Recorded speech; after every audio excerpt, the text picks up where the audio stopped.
Welcome to Seatton Education. I'm your host, Victoria. Every week, we talk to expert guests from around the world to show that home education really can be an achievable alternative to conventional schooling. Joining me today is David Hunt, the Research Director at the Aristotle Foundation for Public Policy. He works with scholars from many different disciplines and has personally authored peer-reviewed research studies and public commentaries. He's the former director of Cardiff Education, which conducted the largest non-governmental representative survey of graduate outcomes in Canada, the United States, and Australia. David, thanks so much for being with me today. Hey, thanks for having me. Could you start by giving us a bit more of a detailed introduction? What areas has your research into the field of education specifically looked at?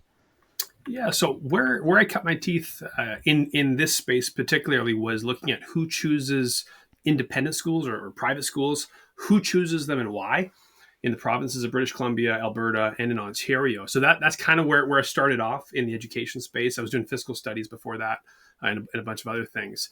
And then from there, I did a lot of work with the think tank. I was formerly at Cardiff, great think tank based out of Ontario, and primarily looking at graduate outcomes. So we looked at just a whole array of research, but particularly if we break down each sector. So you have obviously what we call here in Canada public schools, and then also your independent schools, Catholic schools, which in some provinces are like public schools, and then compare that with the different types of private schools with homeschoolers and look at what are the outcomes in the different sectors. What is quite interesting is it depends what you're looking for. And if we were to be really generic, I think we could say fairly that each sector, for the most part, does deliver on the motivation for why parents choose that sector within reason. That's interesting. Okay, so just to get our terms clear. So yes, what you would call public school is how the Americans use that phrase. So that's what we would call government funded or state education. And then it's interesting the point you make about Catholic schools. We also have a situation in the UK which sometimes churches fund schools, but they are free at point of access to the user. So I imagine that's similar. There's obviously going to be tons of nuance, but generally speaking, yeah. I understand. So it's a similar sort of game, playing field here and then in the States and in Canada as well. And that's interesting. What did you find were the kind of drivers for, let's look at the conventional routes, that sort of broad private versus public or state sector, just to start with, because they're the options I think traditionally people might consider. Yeah, so if you think of like for lack of a better term, like your elite private schools, or call them top tier schools, if you will, they definitely produce some of the best academic outcomes. Or if you're looking for career outcomes, you want your kid to grow up to be the CEO of a Fortune 500 company, you're going to increase their odds by sending them to an exclusive private school. I don't think that's news to anybody. But what is news is that take, for example, independent Christian schools. Typically, why parents are sending them there is the parents have concerns around character formation, about their values being passed on, issues around religion, faith, what have you.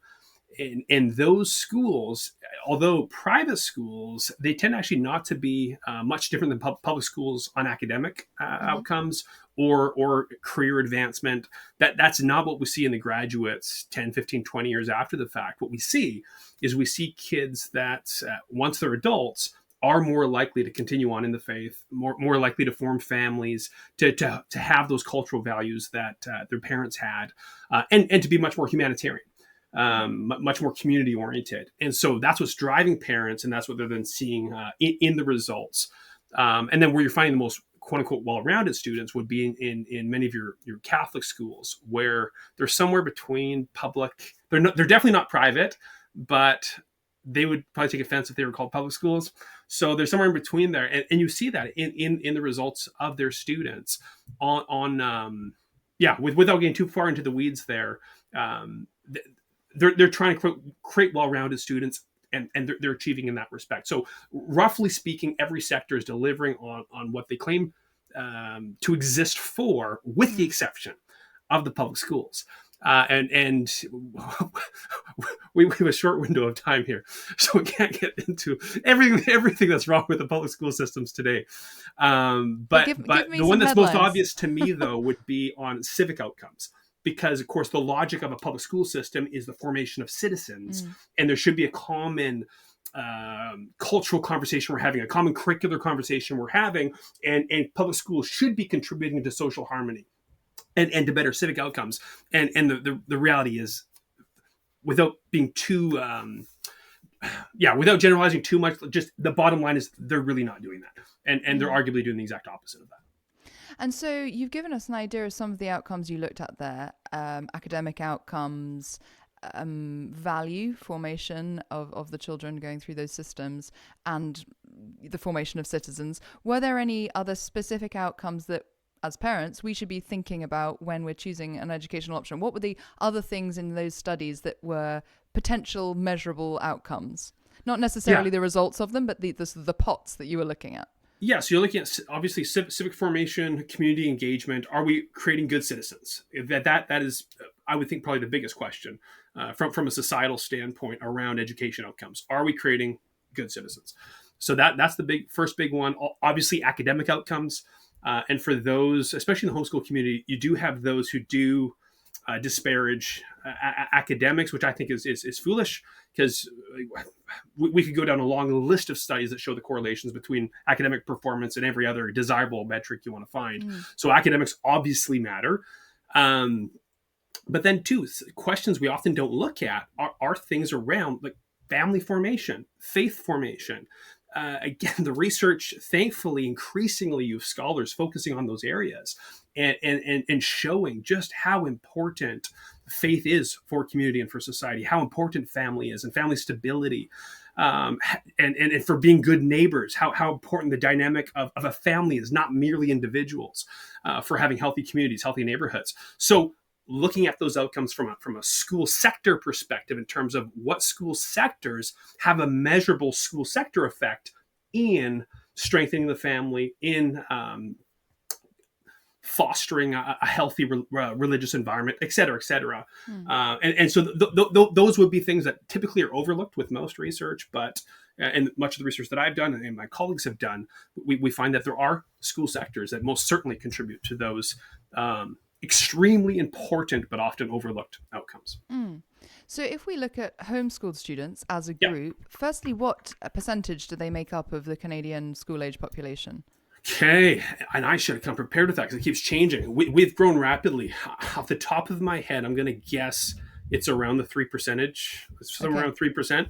Truthfully, it's been at least a year, if not two, since I've looked at that number in terms of as a whole. But the growth, so if we look at, from what from 2006-07, that school year, 06-07, to 2021-2022, the growth was 264%. In terms of homeschool enrollment. Now, that includes the reduction after COVID, because COVID, of course, had a huge spike, but you had a 70% retention rate after COVID, which is something that I think a lot of people did not expect. A lot of people thought students are moving to homeschooling because of the COVID and what have you, and then they're going to go back to school, and there's been a 70% retention rate, and now it's continued to grow. So again, every province is going to be different. I would say it's probably roughly around 3% as a share in Canada. And roughly, so we just have an idea, private school enrollment is a rough figure. It's about 8%. Okay. So, and again, here's part of the challenge too, is in Canada, especially in the prairies and in Ontario, you have many communities, Hutterite communities, Amish communities, Mennonite communities that do not report their enrollment and that have a growing number of children and many children, robust, very healthy communities in a lot of respects that don't report their enrollment. So it's all a guesstimate. But I would say take that whole basket, somewhere between 10 to 12% of enrollment in Canada is outside the public space, and public including your Catholic separate schools and your Francophone schools. Because in Canada, especially like a province like Alberta, there's at least 12 different ways to school.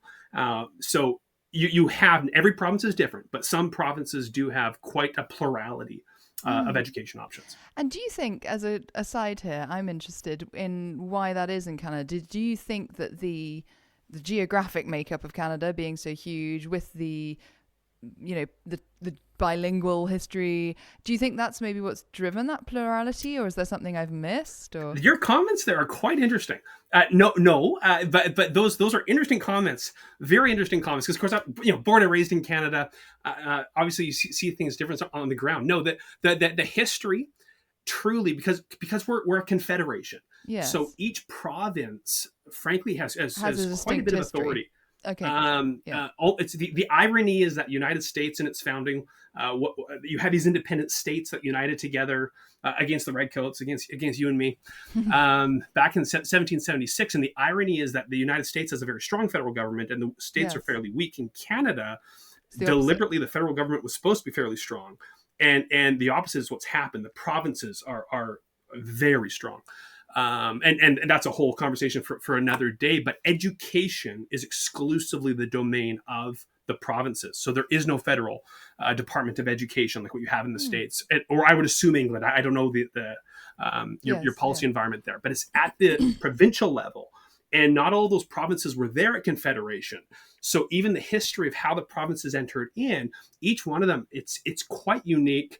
And if we go back to 1867, at our founding, education was one of the key issues right at our founding. So right from the get-go, you had funding for religious minority schools enshrined in our Constitution that was a protected right in certain provinces.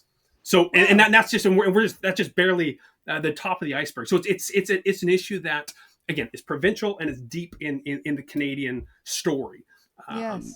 No, that's and it's always interesting for me coming from a country where we obviously don't have a formal constitution and we have a much longer history in terms of that's a moot point. Well, it's thousands of years. That's a moot point. Much shorter timeline. But you know what I mean. We don't have a moment that we can point to where sort of modern Britain was drawn up so much. There are dates you could point to, but in terms of constitution or a written document that we sort of run by, and so I think that's interesting because some of these ideas, like freedom of education, are something that actually hasn't really ever received in the UK too much political debate or attention until modern stimuli have prompted that. And then there's almost no groundwork for that, no sort of basis of which to have that conversation. So we are starting completely different places. You have, as you've just explained, there's a more modern history that speaks to that, which is very interesting for people like me on this side of the pond, understanding the context. But when you were looking at those different outcomes that we talked about, that I got you off track from there, what are you seeing when we look at homeschoolers as a group? What are the kind of outcomes that they're seeing across those different areas? So truly, the homeschool sector is the most interesting, the most unique sector. And there's so many reasons for that. I think because there are no two homeschoolers that are alike. Sure. In the school environment, you're bringing, a number of children, let's say 30, 35 students, all into one classroom. Yeah. And there's a uniforming dynamic. It's intentionally homogenizing. That's the goal. Yes. Whereas you do not have that in homeschooling.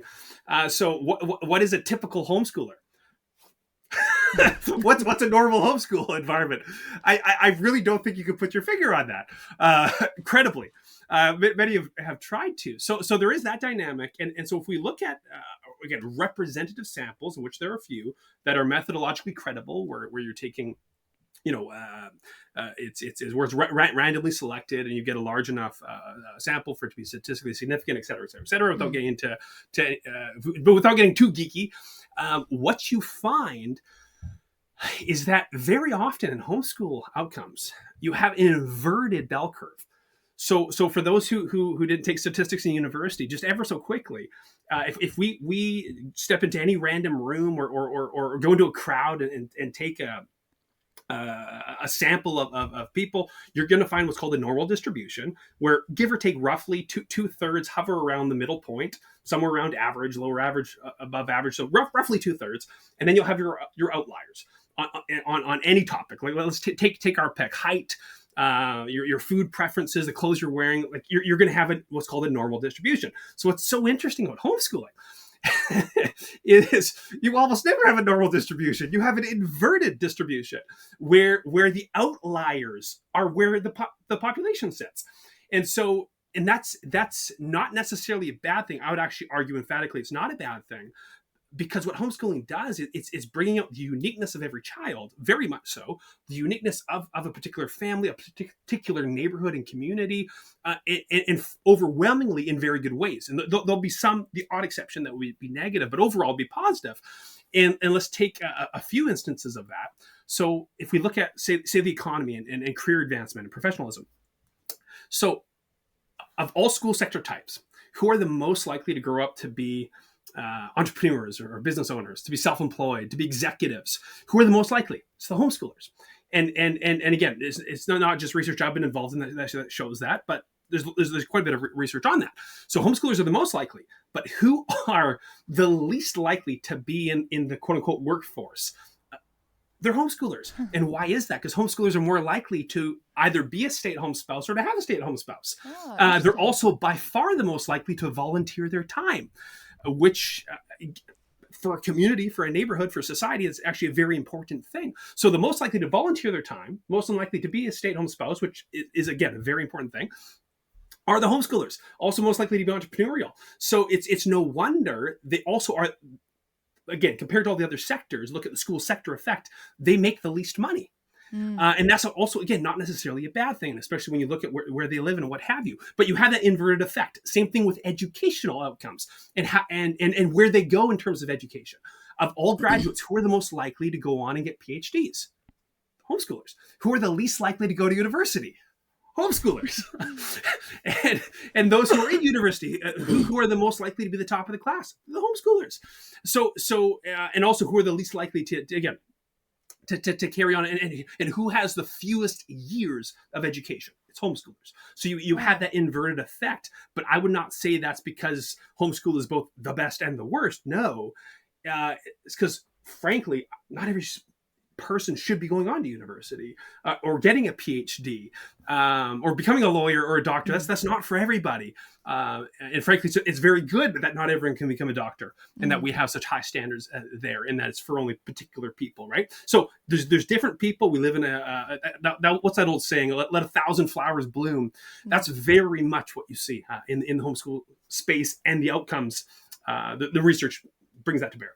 So as you're saying, it's the statistics are showing that actually homeschool is able to provide, as we know anecdotally, an individualized education, that you're meeting that child. But yet, yes.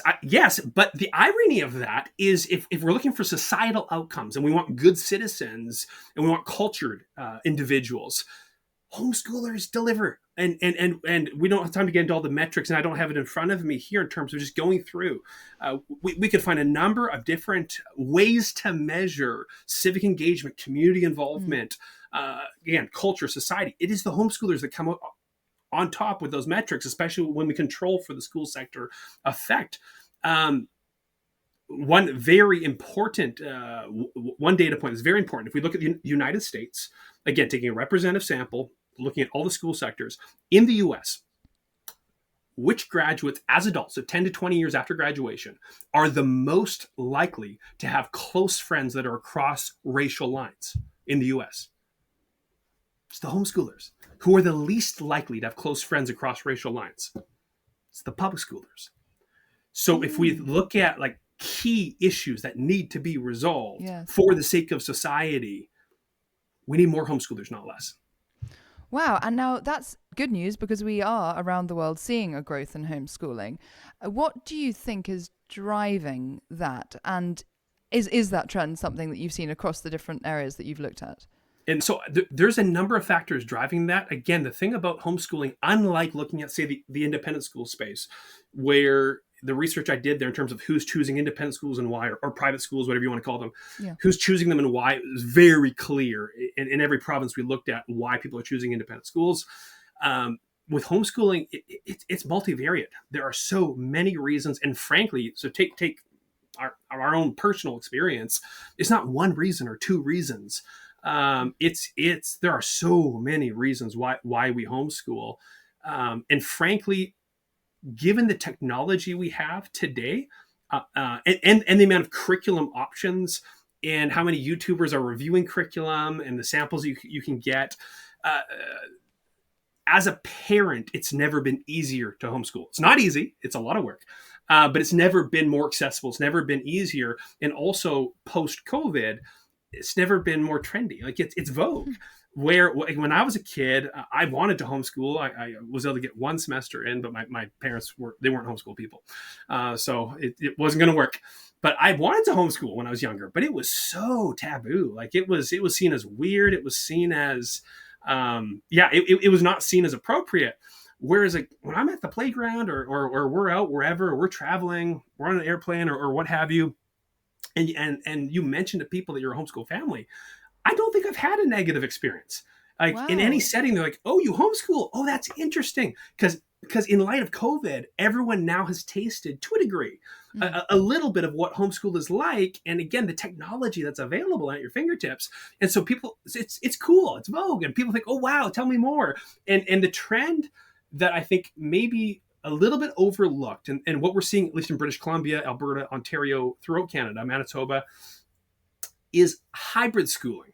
And again, you'll have different terminology, but let's just call it a blend between home and conventional schooling, brick and mortar schooling, where you have a lot of families, and this gets missed in some of the government data in terms of counting enrollment, but where students may do 1, 2, 3, even 4 days at home and 1, 2, 3, or 4 days at school. That is increasingly common, and that's actually, frankly, what we do. So we technically are enrolled in a school, but it's not the majority of the week. And so you get the best of both worlds, and that's where we've seen a lot of growth. So in the province of Alberta, for example, Catholic independent schools, the enrollment there has grown tenfold in just the last 10 years. And you look at the schools, none of them have done capital campaigns. They haven't had building projects. They haven't expanded their physical capacity, but yet they've 10 times the enrollment. Well, why is that? It's because you have what most would call homeschoolers enrolled at their schools, and where they're coming in for a class here, a class there, a day here, a day there, in a structured fashion, obviously, but where there are certain things that a school can deliver better than a home. So being involved with a school on those items and getting that experience. But heck, there's a lot that you can do at home where you don't need to be sitting at a desk for 7 or 8 hours for what should take you 30 or 60 minutes. And a kid can just whip it off and learn to take initiative and get their work done. And to pick up on that point that you make about the Catholic schools there, do we see any trends in Canada about the demographics of people who are home educating? There is another very good question. So what I do know anecdotally, most certainly ethnically diverse and extraordinary diversity from an ethnic and a socioeconomic perspective. But there's not as much and not as sound research as I would like for that question, at least not here in Canada. Okay, and you touched on your own experience there. I didn't mention that in the introduction, but you and your wife home educate your children. How many do you have, and how long have you done that, and what prompted your own decision? Yeah, so at this moment we've 4 kids, which is beautiful and wonderful and crazy. We haven't slept in 9 years. What prompted our decision? I guess the very short answer, because there really isn't a short answer, but the shortest answer would be because we see results. And so before making the decision to homeschool our kids, of course, I do this professionally. I'm in the research space, so I know the research. So from doing the research, I'm like, okay, yeah, I want my kids to homeschool. But then when you actually try it out, like we had our eldest at a very good independent school, private school, initially. And then when we made the decision to homeschool, which was a very hard decision to make because for so many reasons, it's harder at first than anyone could have told you. For those of you who are thinking of taking the plunge, it is a lot of work, and it will change you as a person in ways that you don't want to change, but that are very healthy in hindsight. But in both our children and then in ourselves, it forces you to adjust your character. Because when you're homeschooling your kids, all of your flaws come out, and your lack of discipline, your lack of organization, you got to get your act together. And homeschooling in a very healthy way forces you to do that. So it's very healthy for the whole family, and the family dynamic, the culture of our home. Um, it creates a very healthy family culture, and the way our children interact with each other. My daughter was at a birthday party, or she was with friends not too long ago. This was just a week or two ago, and she came home and was telling my wife that, yeah, my friends were saying, why do you play with your little siblings? Like, you should, kids don't play with their little siblings. Why would you do that? And she's like, because I enjoy them, because I like my little siblings. Like, of course I play with my little siblings. And so she was telling my wife, she was like, I don't understand why they would think that. Like, I think it's great to have siblings and to play with your siblings. But the culture of our home is that there isn't the segregation by age, in that 10-year-olds play with 10-year-olds and 5-year-olds play with 5-year-olds. It's no, you interact with every age, with every type of person, and they're part of your life. So much of the work that I do, and just living life. Like last night, I was looking through a bunch of data, and my daughter's sitting there next to me. She's finding it super interesting, the stuff I'm looking at, and she wants to know more. And just they become a part of your life, and there isn't there isn't the same compartmentalization and segregation, and where we wonder why, with it, homeschool kids know how to interact with adults because they're always interacting with adults. And so this socialization question, everyone has concerns about, they won't be socialized. On the contrary, consider a normal classroom environment where you have 30, 35 kids. They're the exact same age. They all live in the exact same neighborhood. Whenever in life are you going to experience that again? Like when you go to the workplace, when you go to the grocery store, when you do anything in life, you're surrounded by different people who look different, are a different age, have different life stories. And so for the homeschool kid, they learn to interact with real everyday people, not this artificial environment that does not prepare them for the outside world, because it's not like the outside world at all, while still having that nurturing and that safety of home, right? And that nurturing environment. So it's beautiful. We've seen the character, and people comment all the time around us, like, wow, your kids are different in a very good way. Like, you have good kids. And I don't think it's because my wife and I are exceptional in any way. It's because you hear that from other homeschool families. It just, you're doing life in a much more organic, healthy, natural way that forces you to work on your own character and to be a good parent, frankly. I was going to mention the socialization point because you are at a particularly interesting point or crossroads of having this academic research that you've delved into, plus the lived experience that you've also delved into. And it's interesting what you were saying about socialization and the outcomes, because if we go back to what we were talking about, a few minutes ago about that in the States, those public school students who then were not mixing across ethnic lines, that's a really good example that people often say, oh, but they've got to mix with all sorts of different people, so they've got to go to school. And I think that's a mad suggestion because, as you make the point, schools pull from a geographic area. In big cities, they pull from one neighborhood within that area. Yeah. And you really are, and they're all within 12 months of each other. And that is not preparation for the real world. And actually, we've spoken recently to graduate employers, and one of the big criticisms of students coming out in the UK is that they don't know how to talk to people who are older than them. And you see this time and time again because there is no preparation for that in school. And in real life, the social skills that we need in real life, I always think that's a funny phrase because we get asked that as well. How will they prepare for real life? It says, well, maybe just start them off in the real world. Well, and a fun example of that is with our kids. My daughter was learning about money because wherever we were in the curriculum, where you're putting in here's the dollar sign. I'm not sure what you call the pound sign in the UK, but you're plugging in the dollar sign and the cent sign, learning about money, and so she's like, well, I want to make some money. So she picks the flowers out of our garden and goes door to door in our neighborhood selling flowers. And of course, you don't want to stop her. Like, okay, no, she's taking the initiative to actually have some real money. And then, of course, experiences what purchasing power is and buys some stuff. But then she did this more than a few times. So I was like, okay, sweetie, you can't be picking old flowers and selling them. The neighbors are just being charitable. You have to provide value. So stop and think, what do the neighbors want, or what do they need that you could produce and you could sell? She asks me to go onto YouTube. She's like, can we look up how to make soap? because everybody uses soap. So we look up how to make soap. And so we get the ingredients. And of course, because she now has money from the flowers, she has to buy the ingredients, which really offended her. Like, you're taking all my money to buy these inputs.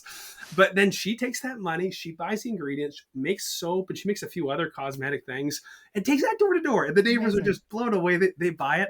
And what's the most recent thing she made? Anyway, she keeps coming up with new things that the neighbors need.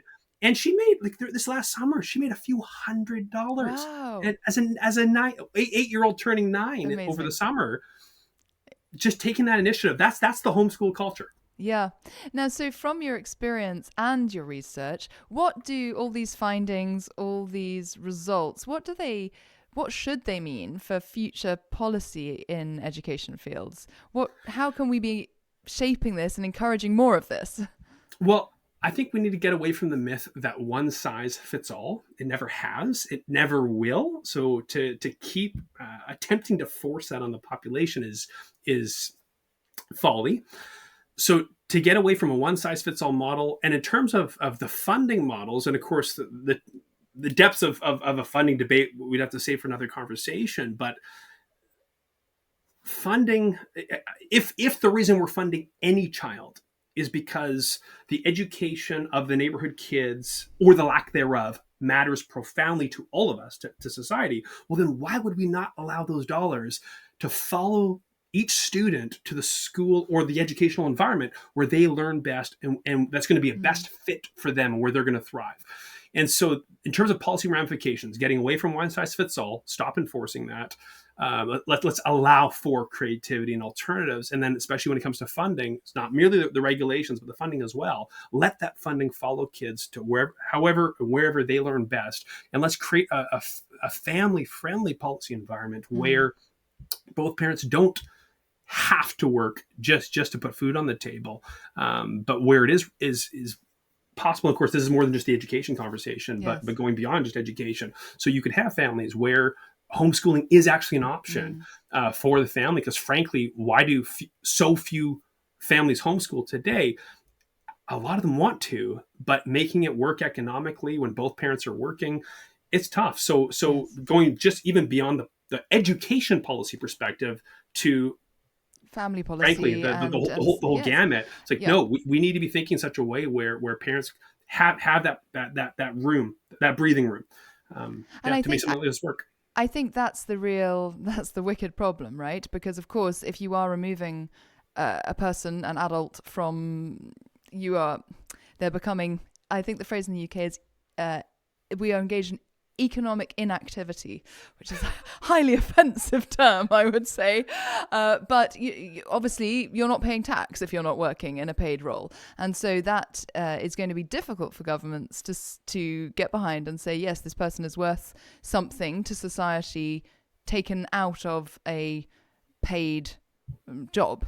But I'm sure clever brains like you will have ideas on that. Well, frankly, what are the greatest crises facing us right now? One of them for sure is the fertility crisis. Yes. In pretty much every Western nation, and even beyond the West.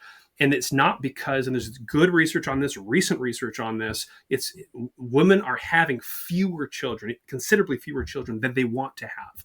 Yes. And so again, that's a much bigger conversation, way beyond education. But we don't have a healthy policy and cultural environment for, frankly, healthy homes where again, homeschooling can thrive. It's the exception, not the rule. So anything we can do to foster healthier homes, healthier communities, I'm all for it. David Hunt, thank you so much for sharing your experience and expertise with us today. I really appreciate you being with us. And thank you so much for joining Seatton Education today. Whether you watched us on YouTube or listened as a podcast, please subscribe, like, comment, as we discuss how home education can be an achievable alternative to conventional schooling. See you next time.